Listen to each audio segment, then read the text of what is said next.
Malaysia baru berbilang bangsa, dari Perlis hingga Sarawak, sudah terkenal di mata dunia. Negara berdua, Malaysia namanya.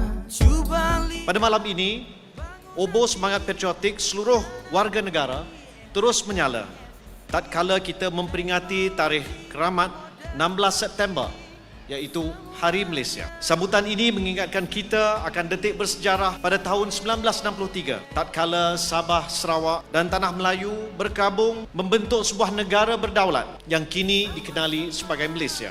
Dengan dukungan dan semangat ini ditunjukkan oleh rakan-rakan kita di Sabah, Sarawak, maka tercantum negara merdeka dan berdaulat. Pembentukan Malaysia itu satu cabaran bagi kita, memastikan soal nilai akhlak. Kemerdekaan artinya menjamin suatu sistem ekonomi, budaya yang adil, menjamin perpaduan di kalangan kita. Malaysia ini juga yang merdeka dan berdaulat dan bermaruah tetap maju dengan menjamin peluang saksamaan bagi semua kaum dalam negara kita.